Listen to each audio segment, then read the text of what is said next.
اگر کوئی اپنا بھلا چاہتا ہے اسے چاہے جس کو خدا چاہتا ہے۔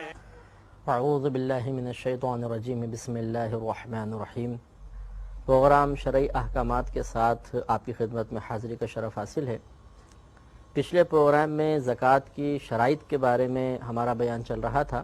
اور آپ کو بتایا تھا کہ اجمالی طور پر زکوٰۃ کی 9 شرائط ہوتی ہیں، جن میں سے تقریباً 5 شرائط پر ہمارا کلام ہو چکا تھا، اور چھٹی شرط یعنی نصاب کا دین یعنی قرض سے فارغ ہونا، اس کے بارے میں ہمارا کلام چل رہا تھا۔ اس کے بارے میں آپ کو بتایا تھا کہ اگر کوئی شخص زکوٰۃ ادا کرنا چاہتا ہے یا زکوٰۃ کا حساب کرنا چاہتا ہے تو اسے یہ بھی دیکھنا ہوگا کہ اس کے اوپر کچھ قرضہ ہے یا نہیں۔ اگر اس کے اوپر کچھ قرضہ ہے تو پھر یہ غور کرے کہ اگر موجودہ مال میں سے اس قرضے کو ادا کر دیا جائے تو کیا اس کے بعد بھی بقدر نصاب اس کے پاس مال باقی بچے گا یا نہیں۔ اگر بچے گا واجب ہے، نہیں بچے گا تو زکوٰۃ واجب نہیں ہوگی، اور اس کو ہم نے آپ کو مثال سے بھی سمجھایا تھا۔ یہاں پر ایک اہم بات یاد رکھیں کہ قرض اسی وقت زکوٰۃ کی راہ میں رکاوٹ بن سکتا ہے جب وہ سال کے درمیان میں یعنی سال شروع ہونے کے بعد لاحق ہوا ہو۔ اگر سال مکمل ہونے کے بعد قرضہ لازم ہوا یا قرضہ کسی نے لیا تو یہ زکوٰۃ کی راہ میں رکاوٹ نہیں بنے گا۔ اس کو یوں مثال سے سمجھ لیں کہ کسی کے پاس نصاب کے برابر رقم آ گئی تو سال شروع ہو گیا، اب درمیان میں اس نے قرضہ لے لیا اور اتنا زیادہ قرضہ ہے کہ جس کی بنا پر یہ ثابت ہو گیا کہ اگر قرضہ ادا کیا جائے تو نصاب باقی نہیں رہتا۔ اب اس نصاب پر سال گزر گیا تو زکوٰۃ واجب نہیں ہوگی، کیونکہ یہ تمام نصاب قرضے کے اندر مستغرق ہے یا قرضے میں گھرا ہوا ہے۔ لیکن اگر ایسا ہوا کہ نصاب مکمل تھا، پورا سال گزر گیا اور سال گزر جانے کے بعد پھر اس شخص نے کسی سے قرضہ لیا تو اب یہ قرضہ اس راہ میں رکاوٹ نہیں بنے گا، اب اس کے اوپر موجودہ مال کی زکوٰۃ لازم ہوگی۔ یہ بھی ایک بات یاد رکھیے کہ قرض 2 طرح کا ہوتا ہے۔ بعض قرض ایسے ہوتے ہیں جو بندوں کی طرف سے ہوتے ہیں، بعض قرض ایسے ہوتے ہیں جو اللہ تبارک و تعالی کی جانب سے ہیں۔ بندوں کا قرضہ جیسے ہم کسی سے قرض وصول کرتے ہیں، اپنی ضرورت کے لیے پیسہ وغیرہ لے لیتے ہیں، اور اللہ کے قرض کا مطلب یہ ہے کہ مثلا ہم پر پچھلے سال کی زکوٰۃ باقی تھی، ادا نہیں کی تھی، کہ مزید 1 سال گزر گیا،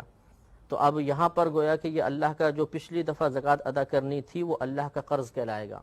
اور اس کا بھی وہی حساب کا طریقہ ہوتا ہے کہ ہم یہ غور کریں گے کہ اگر پچھلے سال کی زکوٰۃ اس مال سے نکال دی جائے تو کیا اس کے بعد بھی بقدر نصاب مال باقی رہے گا یا نہیں۔ اگر رہے گا تو زکوٰۃ بنے گی۔ اگر یہ اندازہ ہو کہ پچھلے سال کی زکوٰۃ نکال دینے کے بعد موجودہ مال میں مقدار نصاب باقی نہیں رہتی ہے تو پھر اس کے اوپر زکوٰۃ لازم نہیں ہوگی۔ یہ بھی یاد رکھیں کہ قرض 2 طرح کے ہوتے ہیں۔ بعض قرض تو ایسے ہوتے ہیں جو ہم عام مطلب اپنی ضرورت کے لیے لیتے ہیں کہ مجھے 50 روپے دے دیں، 1000 روپے دے دیں، 1,00,000 روپے دے دیں، یا مطلب ویسی کاروبار وغیرہ کے لیے قرضہ لیا جاتا ہے۔ یہ قرضہ چاہے میعادی ہو چاہے غیر میعادی ہو، یعنی اس میں کوئی مدت مقرر ہو یا نہ ہو، یہ زکوٰۃ کی راہ میں رکاوٹ نہیں بنے گا۔ اگر بالفرض کسی نے کہا کہ میں چلیں گے آپ قرضہ لے لیں، میں آپ سے 10 سال بعد یہ پیسے واپس لوں گا، تو اب ایسا نہیں ہے کہ ہم یوں کہیں کہ چلیں جی اب تو یہ قرضہ جو مالی مقدار نصاب ہمارے پاس ہے اس میں سے اس قرضے کو باہر نکالنے کی ضرورت نہیں ہے، کیونکہ وہ تو ویسے 10 سال بعد مانگے گا۔ اس لیے کہ یاد رکھیں جو عام جو قرضے ہوتے ہیں ان میں اگر کوئی شخص مدت مقرر کر بھی دے تب بھی شرعی لحاظ سے وہ مدت مقرر نہیں ہوتی ہے، یعنی قرض دینے والا اس مدت کی وجہ سے باؤنڈ نہیں ہو جاتا، مقید نہیں ہو جاتا، بلکہ اگر وہ یہ کہے کہ چلے میں 10 سال بعد آپ سے یہ پیسے واپس لوں گا، لیکن اگلے دن ہی مطالبہ کر لے تو شرعاً اس کے لیے جائز ہے کہ وہ مطالبہ کر سکتا ہے، بلکہ قاضی اس کے مطالبے کو تسلیم کر کے اس شخص سے اسے قرضہ دلوائے گا۔ لہذا چونکہ جو عام طور پہ ہم ایک دوسرے کو قرضہ دیتے ہیں اس میں میعاد مقرر کرنے کے باوجود شرعاً وہ میعاد مقرر نہیں ہوتی ہے، لہذا اس قسم کا قرضہ جو ہے وہ ہمیشہ زکوٰۃ کی راہ میں رکاوٹ بن سکتا ہے۔ اور بعض قرضے ایسے ہوتے ہیں جو میعادی ہوتے ہیں، ان میں مدت مقرر ہوتی ہے اور اس سے پہلے مطالبہ جائز نہیں ہوتا۔ یہ مثلا مثال کے طور پر کسی نے ایک کو مال بیچا اور مال دے دیا اور طے یہ ہوا کہ پیمنٹ جو ہے وہ 1 سال بعد دی جائے گی۔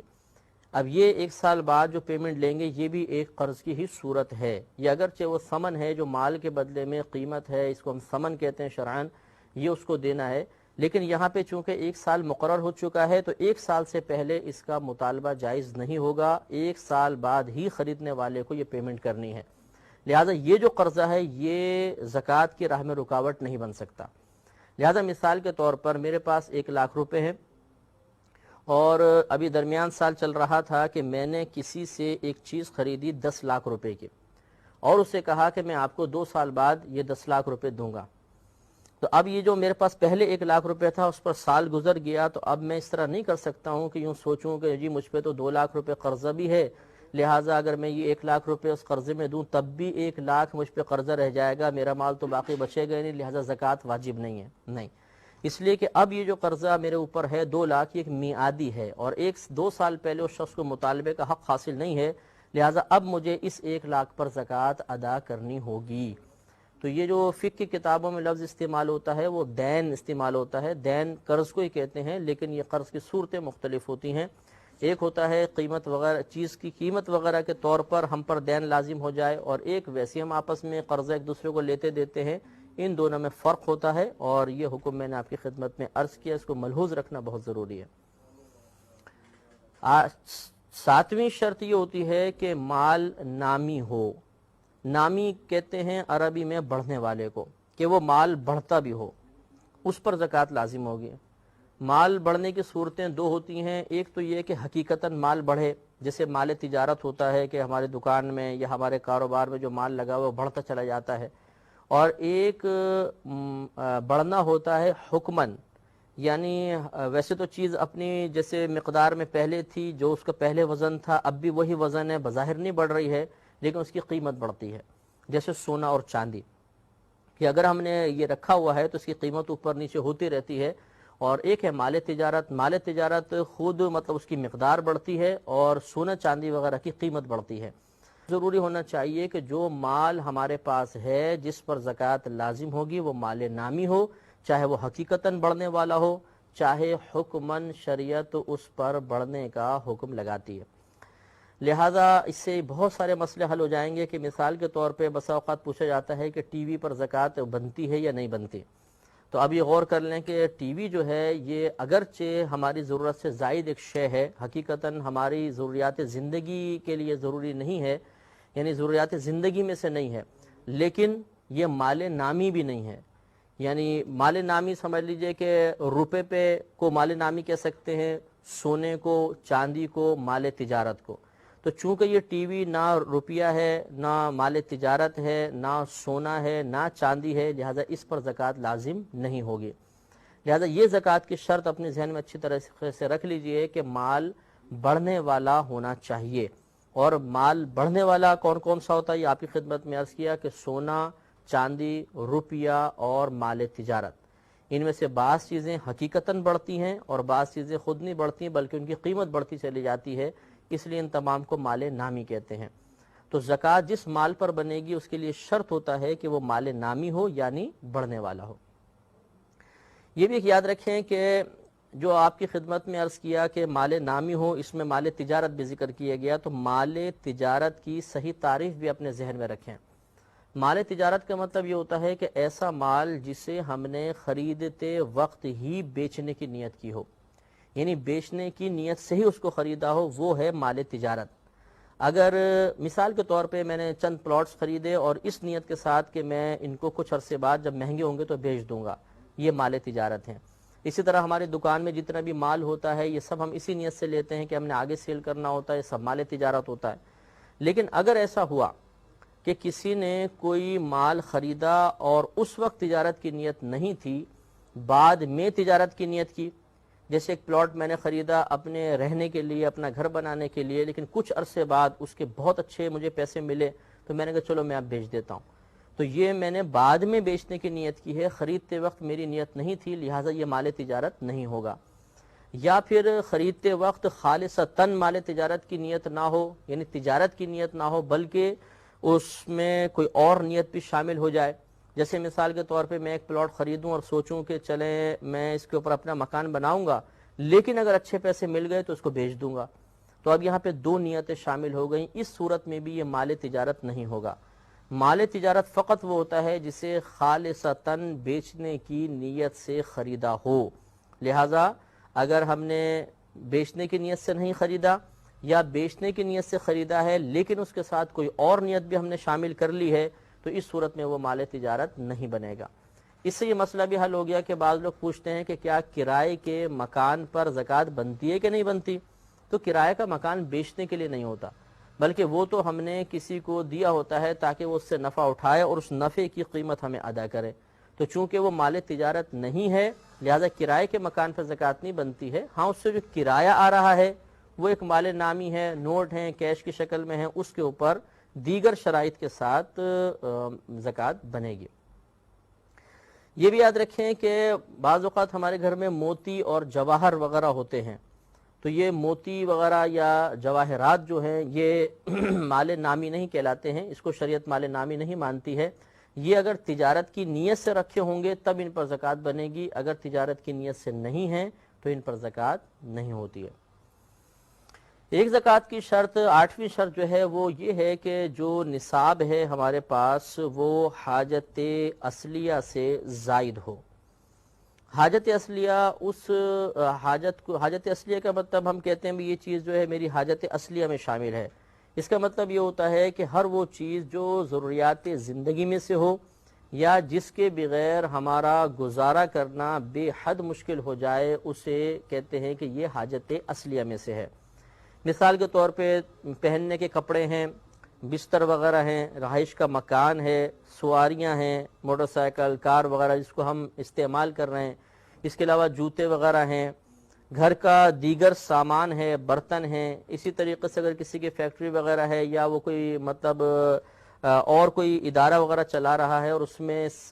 سامان ایسا ہے جو استعمال ہوتا ہے جیسے اوزار وغیرہ ہیں یا کمپیوٹرز وغیرہ ہیں، یہ سب کے سب حاجت اصلیہ میں شامل ہوتے ہیں۔ اسی طریقے سے اگر کوئی طالب علم ہے اور وہ کمپیوٹر یوز کرتا ہے اپنی مطلب ایجوکیشن وغیرہ کے لیے تو یہ کمپیوٹر بھی حاجت اصلیہ میں ہوں گے۔ اس کے علاوہ جتنی کتابیں ہوتی ہیں جو کسی فن والے کے لیے ضروری ہیں، جیسے ڈاکٹر کے لیے میڈیکل کی کتب ہوتی ہیں یا طالب علم کے لیے دینی کتابیں ہیں یا مفتی کے لیے فتوے کی کتابیں ہیں، یہ سب کے سب حاجات اصلیہ میں آتی ہیں۔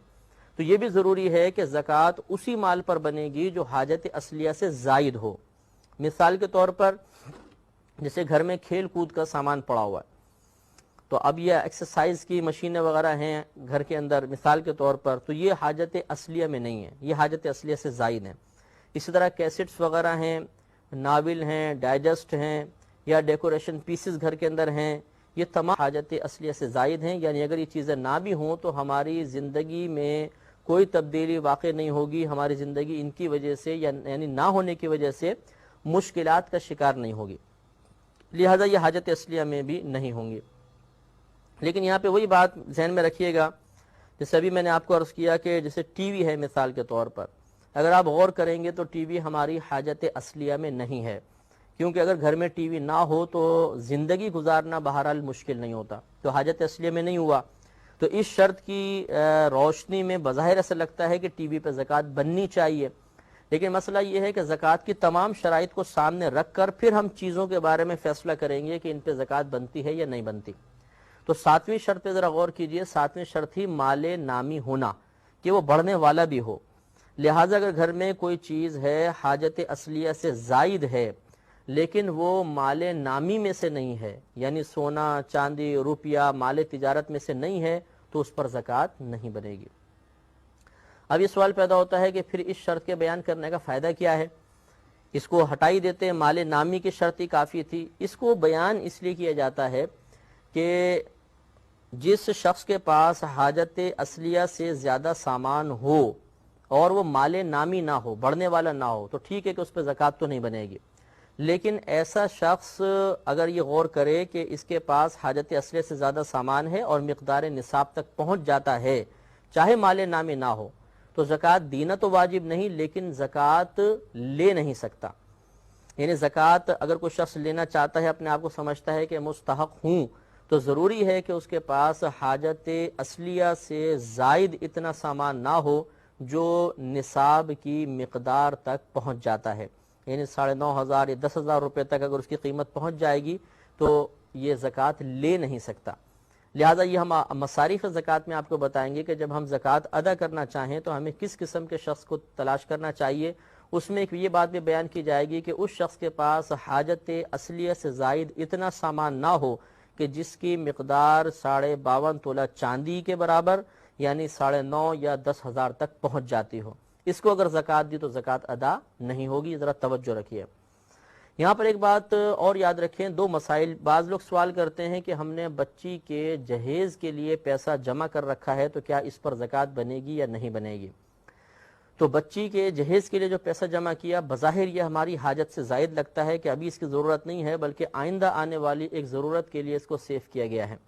لیکن اگر آپ تھوڑا سا غور کریں تو یہ مال نامی ہے، بڑھنے والا مال ہے، تو چونکہ اس میں بڑھنے والی شرائط پائی گئی ہے تو یاد رکھیں کہ روپیہ چاہے کسی بھی نیت کے ساتھ رکھا ہو اس پر زکوٰۃ ضرور بنے گی۔ لہذا بچی کے لیے اگر روپیہ رکھا ہے اس کے جہیز وغیرہ کے لیے تو اس پر بھی زکوٰۃ بنتی چلی جائے گی۔ اسی طرح بعض لوگ سوال کرتے ہیں کہ ہم نے حج کے لیے ہم پیسے جمع کر رہے ہیں اور اس پر سال گزر چکا ہے، کیا اس پر زکوٰۃ بنے گی؟ تو اسی طریقے سے یہی معاملہ اس کے ساتھ بھی ہے کہ حج کے لیے جو آپ نے پیسہ جمع کیا اگر وہ مقدار نصاب تک تھا اور اس پر سال گزر گیا تو اس پر بھی زکوٰۃ واجب ہو جائے گی، زکوٰۃ دینی ہوگی۔ یہ ہو گئی ہماری 8 شرطیں۔ 9ویں شرط یہ ہوتی ہے اور آخری شرط یہ ہے کہ اس مال پر پورا سال گزر چکا ہو۔ لہٰذا مثال کے طور پر جیسے آپ کو پہلے میں نے حساب کا ایک تھوڑا طریقہ بتایا تھا اور آگے ہم بالتفصیل اس کو مزید بتائیں گے کہ مثال کے طور پہ آپ کے پاس 9,500 10,000 روپے ہو گئے تو آپ وہ اسلامی تاریخ نوٹ کر لیں کہ جس تاریخ میں آپ کے پاس یہ مال جمع ہوا۔ اب جب اگلے سال یہی تاریخ آئے گی، مثلا آپ نے حساب کیا پہلی شوال کو آپ کے پاس 9,000 10,000 روپے آ گئے، آپ نوٹ کر لیں۔ جب اگلے سال کی پہلی شوال آئے گی تو گویا آپ کا پورا سال مکمل ہو گیا۔ اب آپ یہ دیکھیے کہ اگر آپ کے پاس اب بھی مقدار نصاب کے برابر مال موجود ہے تو یہ شرط ہوتی ہے کہ سال کے شروع میں اور سال کے آخر میں نصاب کی مقدار مکمل ہو۔ تو اب جتنا آپ کے پاس مال ہوگا اس کا 2.5% آپ کو زکوٰۃ نکالنی ہوگی، دیگر تمام شرائط کا لحاظ کرتے ہوئے، اور وہ میں انشاءاللہ مزید آپ کو خلاصتاً عرض کروں گا۔ بعض لوگ ہم سے سوال کرتے ہیں کہ کیا یہ جائز ہے کہ ابھی سال پورا نہ ہوا ہو اور ہم زکوٰۃ ادا کر دیں؟ تو جی ہاں، ایسا ہو سکتا ہے، لیکن اس میں 2 مسئلے یاد رکھیے۔ ایک مسئلہ تو یہ ہے کہ ایک شخص کا زکوٰۃ کا سال شروع ہو چکا ہے، مثلا 9,500 10,000 روپے آئے، سال شروع ہو گیا۔ اب سال شروع ہو جانے کے بعد ابھی سال مکمل نہیں ہوا، یہ چاہتا ہے میں پہلے زکوٰۃ نکال دوں، تو اب اس کو اجازت ہے، یہ نکال سکتا ہے۔ اور ایک شخص ایسا ہے کہ جس کا سال شروع ہی نہیں ہوا، مثال کے طور پہ میرے پاس 5,000 روپے ہیں، میں نے سوچا ہو سکتا ہے بعد میں پیسہ آئے اور میرا زکوٰۃ کا سال شروع ہو جائے، چلو میں ابھی زکوٰۃ نکال دیتا ہوں، پھر جب اگلے سال زکوٰۃ یا کسی سال میں زکوٰۃ بنے گی اس وقت میں اس کو کاٹ لوں گا۔ تو اب اگر میں نے زکوٰۃ ادا کی تو یہ زکوٰۃ ادا نہیں ہوگی۔ سال سے پہلے اگر زکوٰۃ ادا کرنا چاہیں تو اس ادائیگی کے درست ہونے کی شرط یہ ہے کہ پہلے ہمارا سال شروع ہو چکا ہو۔ اگر زکوٰۃ کا سال شروع ہو چکا تھا تو سال تمام ہونے سے پہلے پہلے زکوٰۃ ادا کر سکتے ہیں، اور اگر ابھی سال شروع نہیں ہوا تھا تو پھر زکوٰۃ ادا کرنے سے وہ زکوٰۃ ادا نہیں ہوگی۔ اور یہ انشاءاللہ ہم آگے مسئلہ بتا دیں گے کہ زکوٰۃ ادا کرتے وقت زکوٰۃ کی نیت حاضر رکھنا ضروری ہوتا ہے۔ اس میں یہ سمجھ لیں کہ 2 صورتیں ہوتی ہیں۔ ایک یہ کہ میرے پاس میرا کثیر بینک بیلنس ہے، میں اس طرح کرتا ہوں کہ جیسے سال شروع ہوتا ہے جو زکوٰۃ میں نے ادا کرنی ہے وہ میں ایک الگ اکاؤنٹ میں رکھ دیتا ہوں، تو یہ میں نے زکوٰۃ کی نیت سے کچھ مال علیحدہ کر دیا۔ دوسری صورت یہ ہے کہ میں نے اس طرح مال علیحدہ نہیں کیا، جس وقت میں ادا کر رہا ہوں اس وقت زکوٰۃ کی نیت کر لیتا ہوں۔ تو یاد رکھیں کہ جب مال علیحدہ نہ کیا ہو اس وقت تو جس وقت آپ ادا کر رہے ہیں اس وقت دل میں زکوٰۃ کی نیت ہونا ضروری ہے، اور دوسری صورت کہ آپ نے پہلے ایک الگ اکاؤنٹ بنایا ہوا ہے، اس میں آپ زکوٰۃ کا پیسہ رکھ دیتے ہیں، یا گھر میں علیحدہ کسی مقام پہ آپ زکوٰۃ کا پیسہ رکھ دیتے ہیں، اس میں علیحدہ کرتے وقت زکوٰۃ کی نیت ضروری ہے یا پھر ادا کرتے وقت ضروری ہے۔ اگر کسی ایک موقع پر نیت نہ بھی ہوئی تو کام ہو جائے گا۔ مثال کے طور پہ جب آپ نے پیسہ علیحدہ کیا تو زکوٰۃ کی نیت نہیں تھی، لیکن جب ادا کیا تو زکوٰۃ کی نیت کر لی، ادائیگی ہو گئی۔ یا دوسری صورت کہ جب آپ نے علیحدہ کیا تھا، زکوٰۃ کی نیت سے علیحدہ کیا تھا، لیکن جب آپ کسی کو دے رہے تھے اس وقت زکوٰۃ کی نیت ذہن میں نہ رہی۔ مثال کے طور پہ غریب رشتہ دار آیا اور اس نے کہا جی بچے کی شادی کرنے میں بہت ہی تنگ دست ہوں، آپ مجھے کچھ پیسہ دیں، اور آپ نے اس زکوٰۃ کے اکاؤنٹ میں سے اس کو پیسہ دے دیا، لیکن دیتے وقت زکوٰۃ کی نیت نہ کی۔ بعد میں خیال آیا کہ ارے میں نے تو زکوٰۃ کی نیت نہیں کی، تو کوئی بات نہیں، اگر آپ نے علیحدہ کرتے وقت زکوٰۃ کی نیت کر لی تھی تو زکوٰۃ ادا ہو گئی۔ ان دو مسئلوں کے بارے میں اس لیے عرض کر رہا ہوں کہ مثال کے طور پر اگر کوئی سال کے درمیان میں ہی زکوٰۃ نکالنا چاہتا ہے تو اس وقت اسے زکوٰۃ کی نیت کرنی ہوگی۔ لہٰذا اگر اس طرح ہوا کہ سال شروع ہوا اور کوئی شخص ویسی خیرات صدقہ و خیرات کرتا رہا نفل کسی کی مدد کر دی بغیر زکوٰۃ کی نیت کے، اور نہ مال علیحدہ کرتے وقت زکوٰۃ کی نیت کی تھی، اب سال تمام ہونے سے پہلے وہ کہتا ہے کہ چلو جتنا میں نے اس پچھلے سال میں جتنی زکوٰۃ یہ جو خیرات وغیرہ کی تھی اس کی اب میں نیت کر لیتا ہوں کہ یہ زکوٰۃ ہو گئی، تو ایسا نہیں ہوگا۔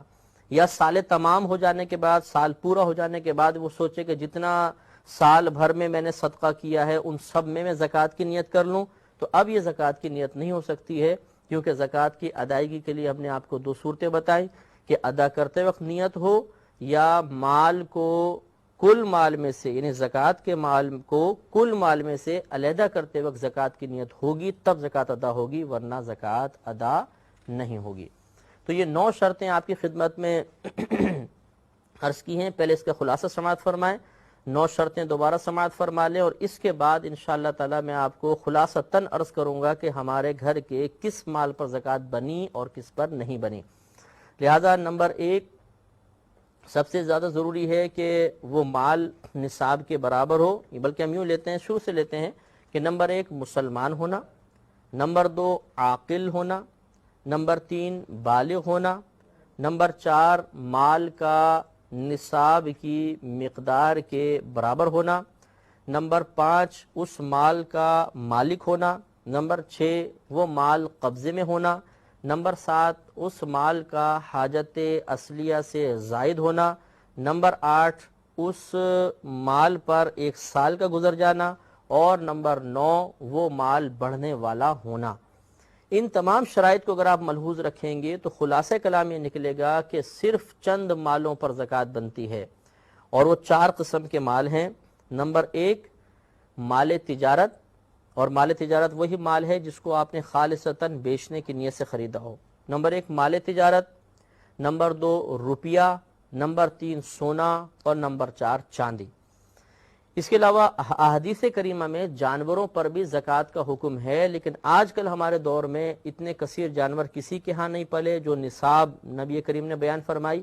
اور ویسے بھی ان جانوروں پر زکوٰۃ کے لیے لازم ہے کہ یہ جانور سال کا اکثر حصہ یعنی 75% تقریباً جو ہے یہ جنگل میں جا کے چرتے ہوں، ذاتی چارے سے پیسہ خرچ کر کے ان کو نہ کھلایا جاتا ہو۔ تو یہ شرائط عموماً نہیں ہوتی ہیں، اس لیے میں اس کو نظر انداز کر رہا ہوں۔ جانوروں والے مسئلے کو ہٹا کر باقی عام طور پر یاد رکھیں صرف 4 چیزوں پہ زکوٰۃ بنے گی، مال تجارت پر، سونا، چاندی، روپیہ۔ یہ 4 چیزیں آپ یاد رکھیے، اگر یہ اصول آپ نے یاد رکھا تو ہزارہا مسئلے آپ نکال سکتے ہیں۔ مثال کے طور پہ کوئی یہ کہتا ہے کہ میرے گھر میں کھیل کود کا بہت زیادہ سامان ہے اور تقریباً اس کی مقدار 1 لاکھ روپے ہے، لیکن وہ میں نے اپنے لیے رکھا ہوا ہے، میں اس سے کھیلتا وغیرہ ہوں، تو کیا اس پہ زکوٰۃ لازم ہوگی کہ نہیں ہوگی؟ تو آپ فوراً ذہن میں لائیں کہ وہ سامان نہ مال تجارت ہے، نہ روپیہ ہے، نہ سونا ہے، نہ چاندی ہے، زکوٰۃ نہیں بنے گی۔ ایسی کسی نے آپ سے پوچھا کہ میں نے ایک پلاٹ لے کے رکھا ہوا ہے اور ارادہ یہ ہے کہ جب کبھی پیسہ ہوگا تو بنا لوں گا، کیا اس پہ زکوٰۃ بنے گی نہیں بنے گی؟ تو فوراً غور کریں کہ نہ وہ مال تجارت ہے، نہ سونا، نہ چاندی، نہ روپیہ، زکوٰۃ نہیں بنے گی۔ کوئی آپ سے پوچھتا ہے میں نے ایک مکان کرائے پہ دیا ہوا ہے، دکان کرائے پر دی ہوئی ہے، کیا اس دکان اور مکان پہ زکوٰۃ بنے گی کہ نہیں بنے گی؟ تو یہ دکان اور مکان نہ بیچنے کی نیت سے آپ نے خریدا، نہ سونا ہے، نہ چاندی ہے، نہ مال تجارت ہے، اور نہ روپیہ وغیرہ ہے، تو اس پہ زکوٰۃ نہیں بنے گی۔ ہاں اس دکان یا مکان سے جو کرایہ آ رہا ہے وہ چونکہ نوٹ ہے، پیسہ ہے اور روپے پہ زکوٰۃ بنتی ہے، لہذا اس پر زکوٰۃ بن جائے گی۔ غرض ہے کہ اسی طرح آپ گھر کی مختلف اشیاء کے بارے میں غور و تفکر کرتے چلے جائیں، اپنی ملک میں جتنی اشیاء ہیں ان سب پر غور کریں تو آپ کو معلوم ہوگا کہ کس پر زکوٰۃ بنتی ہے اور کس پر زکوٰۃ نہیں بنتی ہے۔ تو یہ اگر آپ خلاصہ کلام ذہن کے اندر رکھیں تو انشاءاللہ بہت بہتر ہوگا۔ اور یہ میں آپ کو پہلے عرض کر چکا ہوں کہ زکوٰۃ گھر کے سرپرست پر ہی نہیں بنتی ہے، بلکہ گھر میں جتنے بھی افراد ہیں اگر وہ بالغ ہیں، بیٹا ہے، بیٹی ہیں، زوجہ ہیں، شوہر ہیں، باپ ہے، ماں ہیں، جس کے اندر یہ شرائط جمع ہو جائیں گی اس پہ زکوٰۃ لازم ہوگی۔ تو یہ ہو سکتا ہے کہ شوہر پہ زکوٰۃ لازم نہ ہو لیکن زوجہ پہ زکوٰۃ ہو، یہ ہو سکتا ہے کہ ماں باپ پہ زکوٰۃ نہ بن رہی ہو لیکن بالغ بیٹی پر زکوٰۃ بن رہی ہو۔ تو اللہ تبارک و تعالی سے دعا ہے کہ رب کریم ان تمام مسائل کو ذہن میں محفوظ رکھنے کی توفیق عطا فرمائے۔ انشاءاللہ تعالی اگلے پروگرام میں زکوٰۃ کے مزید مسائل کے ساتھ آپ کی خدمت میں حاضری کا شرف حاصل ہوگا۔ اس وقت تک کے لیے اجازت مرحمت فرمائے۔ خدا حافظ۔